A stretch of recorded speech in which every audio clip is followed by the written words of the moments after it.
Okay, Jeremy, are we ready to roll? Thank everybody for coming. We will start with the Pledge of Allegiance. Please stand and join us. Pledge allegiance to the flag of the United States of America and to the republic for which it stands, one nation, under God, indivisible, with liberty and justice for all. First is roll call, please. Gehrig. Here. Grinberg. Here. Pepcorn. Here. Strand. Here. Mahoney. And the mayor was in Minneapolis today with our diversion negotiations, and so he's in transit as we speak. So unfortunately, you have me as the stand-in. So we'll see how quickly we get through this meeting today. Is there a motion to approve the order of agenda? So moved. Second.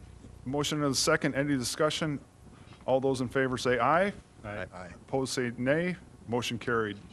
Minutes. Is there a motion to approve the minutes of the January 16th, 2018 regular meeting? So moved. Motion. Do I have a second? Second. Motion is second. Any discussion? All those in favor say aye. Aye. Aye. Opposed, same sign. Motion carries. Oh, we'll dispense with the update of the city. I hope that's all right with everybody. I could go back and tell some things, but since we're already started, we'll skip that one too. The consent agenda. Is there a motion to approve the consent agenda items 1 through 20? So moved. Motion, a second? Second. Motion and a second. Any discussion? Roll call, please. Grinberg. Aye. Gehrig. Yes. Strand. Yes. Pepcorn. Aye. Next up is number 21, is that correct? That's Yep. right, I think it is. The City Hall Project FF&E Bid Awards with City Administrator Bruce Grubb. Bruce. Yes, thank you, Commissioners. Back in May, you might recall of last year, I provided a project update on the City Hall construction project and included kind of a summary of where the overall budget stood. And included in the overall budget was one line item in particular that was for the FF&E associated with that project. And that line item amount was $1,775,000. And so at that meeting, the commission authorized seeking bids on the FF&E for City Hall. And so we've done that. We actually received the bids on January 18th. We received a total of 5 bids, all from local vendors. We were happy about that. Hannahers, Christensen's, Interoffice, Business Essentials, and Smart Interior. Donna Winger with T.L. Stroh, Greg Schulberger, and I spent several days reviewing and evaluating the bids. Donna and Greg admittedly did most of the heavy lifting on the evaluation process. But I wanted to point out that in the bid documents, we asked for a base bid from each vendor, and then we also asked for some additional pricing for bid alternates. Not uncommon in a bid like this. And so in assembling the best pricing based on the categories of pieces of furniture, FF&E, we arrived at the recommendation that you have in front of you, shown in my cover letter. So what we think is good news is the combined low bid total came in at $1,429,821. We would like to retain a small FF&E contingency, which would change the overall line item in the City Hall budget from $1,775,000 to $1,495,000, which returns $280,000 back to the City Hall budget. And so we're recommending award of the bids as we show the distribution. That's based on the best pricing offered. That's our recommendation tonight. Looking for your approval. Do we have any questions? Also moved. Second. Motion and a second. Any other? So can you do you mind if I ask a question? I guess I don't have to ask the chair since I'm the chair. So can you tell me how it goes again with you originally had a FF&E of 1.7. So does that, the difference go back in the budget, or where does that money go to? Well, at the time that we had 1.775, which was the estimated dollar amount for FF&E, the contingency line item on the overall City Hall budget was about $205,000. That's what we had remaining. After this, that overall project contingency will go back up to $500,000, allowing us to try to complete the project within the budget. We think we can do that. So it just goes back to the contingency line for now? That's Yes, correct? that's correct. Okay. Any other questions?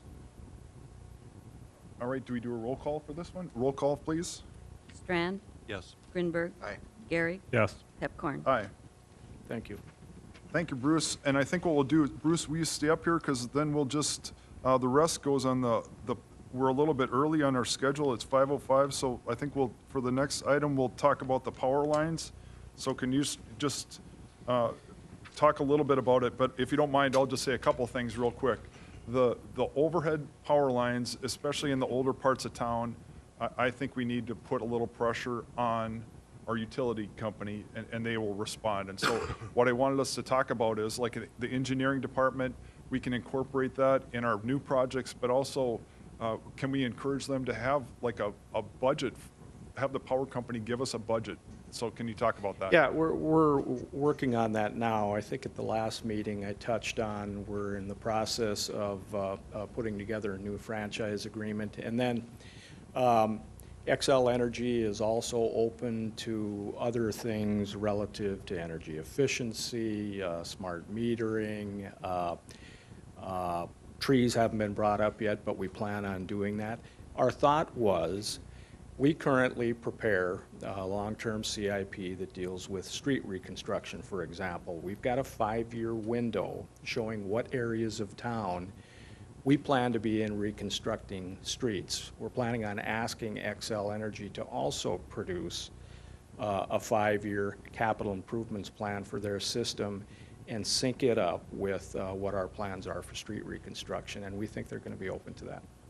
So if the other commissioners have comments too, but the other, I think we should be open to suggestions for other things. But the other thing I'd like to see, the substations, there's no effort to beautify those at all. I'd like to see those. If you look in West Fargo, Cass County Electric, they do a much better job of making them look better. So that's another thing. But I think a 5-year, that's the maximum we want to go. That we want to incorporate that with our road construction, but I want them to start doing this apart from that. Do you know what I mean? Like Midco, it took them 2 or 3 years to do all their cabling, but something along that line. And here's this, I'll just give you we want to make sure that we aren't raising our utility fees to pay for this, because a lot of this is their infrastructure needs to be upgraded, and I don't think we should be the ones paying for that. Does that make, do you get what I'm saying? That in the negotiation, they're going to come back and say, we're going to need to increase something, and I want to make sure that we do not do that. Does that make sense? Well, it does. I think the first thing that we want to have the discussion over is how they've invested in their infrastructure and what they have for plans going forward in doing that. We thought a good place to start out is trying to sync up our CIP with what they might have and get a feel for what that would mean in terms of their investment. But it wouldn't have to match up specifically with our projects. I just thought that might be a nice starting point to begin that discussion. So go ahead, Tony. Mr.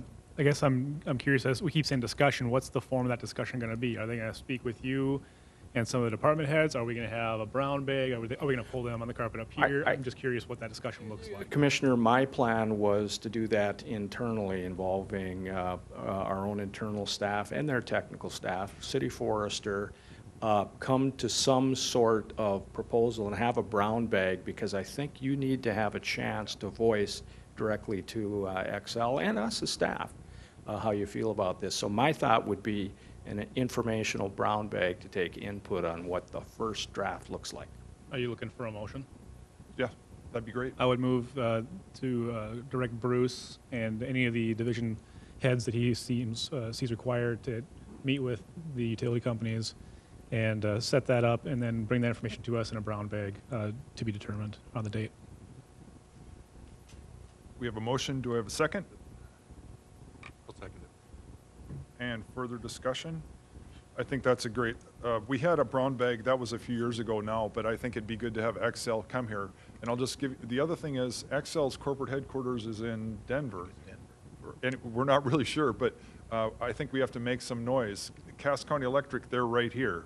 And so when we're disappointed, they hear about it and they, on a daily basis. Whereas this is a bigger company, this is just, do you get what I'm saying? I think to get them to respond to us, we have to have a unified and a pretty good plan. And I think we're receiving more positive feedback than maybe we have in the past, so I think the timing is good for us. Yep. Commissioner Grinberg? No comments? Yeah, I'll speak for Commissioner Grinberg. He said with the tax cuts, maybe they'd be willing to invest some of that money in capital improvements, so I like that. That's what I said. Anyway, so we have a motion and a second. And the other thing is, if we have more comments as far as what people are looking for, please contact the city commissioners. I've had a few people that are very happy we're doing this, and so I think we're heading in the right direction. Any other comments? Otherwise, do we need a roll call? Roll call vote, please. Gehrig? Yes. Strand? Yes. Grinberg? Aye. Pepcorn? Aye. Okay, so that is number 23, and so if it's okay, Kent, we'll go on to 24, the State Water Commission reimbursements. Yes, good evening, Commissioners. This is for expenditures dispersed in the month of December. The first item, 24A, is for costs related to the Oxbow portion of the project, $1.6 million approximately. And the item 24B is for the rest of the costs, including the in-town levies and various land acquisitions for the project. So we'd ask for your approval. Move 24A. We have a motion for A. Do I have a second? Second. Any further discussion? And this is for Fargo or for Ox? This is for This is Oxbow. Oxbow. Okay, very good. Roll call vote, please. Grinberg? Aye. Gehrig? Yes. Strand? Yes. Pepcorn? No. And we'll move on to B. This is for the Fargo, same thing. Do you have any summary from that as far as it's just finishing off some of the in-town protection? Yeah, there is a detailed list provided. I didn't really intend to go through it, but if you wanted to refer to the list of the expenditures, you'll see what projects those relate to. Okay. Do I have a motion to approve? So move. Second. Motion and a second. Any further discussion? Roll call vote, please. Gehrig? Yes. Grinberg? Aye. Strand? Yes. Pepcorn? Aye. Very good. And with that, it is almost 5:15. So unless we have any other interesting stories anybody wants to share, we will move on. Yes. John, do you have something you wanted to? I don't. Derek, come on up. And first of all, actually, this will take some time because I have to voice my disappointment with you. First of all, you submitted. Or what? First of all, you submitted your resignation, and so I brought this up at the Parking Commission. I'm not sure we have to accept the resignation. I think that's a good point. But I want to thank you for your service. You've done a great job. You've been involved with the Renaissance and the parking especially, and we went out to the legislature last year. That was a fun experience. And so I don't say this very often about nice things about Sioux hockey players, but you've done a great job, and thank you for your service to the city.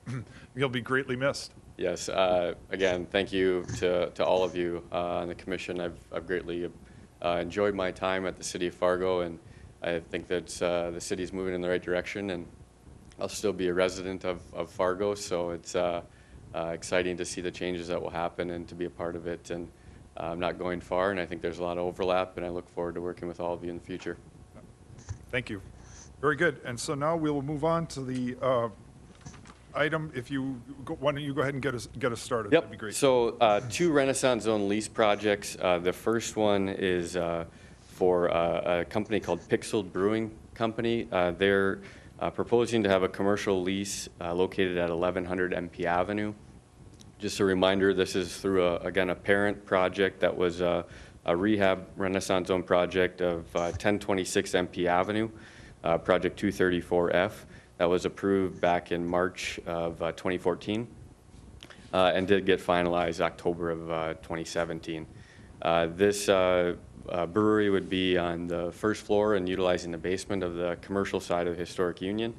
They would be looking to acquire about 6,400 square feet as a part of their lease, occupy the space in April of 2018, and they're estimating a income tax savings of $75,000 over the 5-year term. Nick Hill with Pixel Brewing is here if you have any questions about their business. We are recommending approval for this particular lease application. Be happy to answer any questions. Any questions? Do I have a motion? So moved. Second. Motion and a second. Any further discussion? Roll call, please. Strand, Yes. Grinberg, Aye. Gehrig, No. Pepcorn. Aye. We had, prior meeting, we had smoothies brought in as a sample. Yeah, Nick, you got any samples for us? There's no sample. Maybe you have ice cream coming next. I don't know. Right? Very good. All right, moving on. The next one. Go ahead, Derek. Yep, this is, again, another lease application. This is Pulling Dessert. This is doing business as Silver Lining Creamery.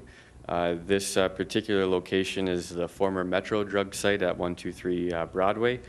Again, it was a rehabilitation project.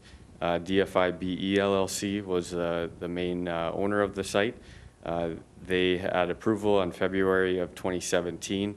They're still finalizing some of their construction plans, so they don't have final approval from the state, but we expect that to be here within the next few months. The particular applicant is looking to occupy about 3,000 square feet on the first floor and utilizing some of the basement as well. They are expecting to occupy the space March 1st of this year, and they estimate about $6,700 in income tax savings over the 5-year period. Again, we do have a representative from Silver Lining Creamery. If you have any questions about their business, we are recommending approval, and I'd be happy to answer any question. Any questions? Otherwise, I'll accept a motion. So moved. Do I have a second? For approval. Second. Motion and a second. Any further discussion? All those, roll call, please. Grinberg, Aye. Strand, Yes. Gehrig, No. Pepcorn. Yep, aye. All right. Thank you, Derek, and good luck with your new, and we hope to see you again. All right, next is Donald Kress with our next item on the Timber Parkway. Go ahead. We have Valley View first, I believe, sir. Okay. Good evening, Commissioners. Donald Kress with the Department of Planning and Development. I'll be presenting the next 2 items. These 2 items include new or amended ordinances, and the ordinances that were prepared by the City Attorney's Office are included in your packet following the planning staff report. Our first item here is Valley View Second Edition. This is down 40th Avenue South. This is a proposed zoning change from MR1 to MR3, as depicted on the map here. The difference, these are both multi-dwelling residential zones, as you're aware. The difference between the 2 is the density in both of those zones. This property is currently occupied by an apartment building known as Arbor Courts. The applicant wants to change to the MR3 zoning district to allow the applicant to have 24 units per acre of the MR3 zone, as opposed to the 16 units per acre allowed in the MR1 zone. And what he's planning to do here, we lost one here, is, as you see, Commissioners, this is the Arbor Courts complex here. These are the residential buildings and the garages. And the applicant intends to build some side-by-side rental townhomes along 38th up here, which would require them to allow them to have some greater density here. And that would be 10 additional units between the total of these side-by-side units, and there are 150 existing units on the property.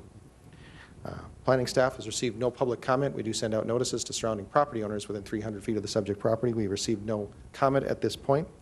The applicant, Brian Kanowski, is with us this evening and may wish to address the commission. Commissioners, the Planning Commission's recommendation is stated in your staff report and shown on the screen. This concludes staff's presentation. Thank you, Commissioners.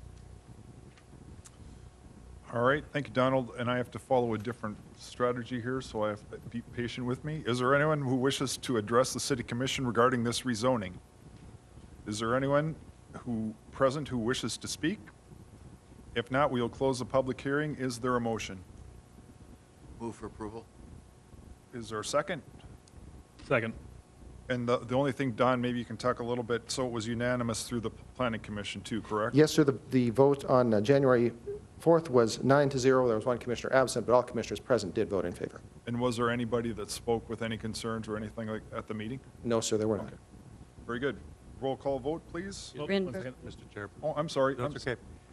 Mr. Kress, I'm just curious with this project, were these units intended in the original proposal for that plat, for that land, or did it come later, or? The 10 units, sir? Yeah, or anything, whether it was 16 or? I'll tell you, I'm going to defer to the applicant here. I was not here when this was originally approved back in 2013, December 2013. Perhaps Mr. Kanowski could help us out here, if that's okay, sir?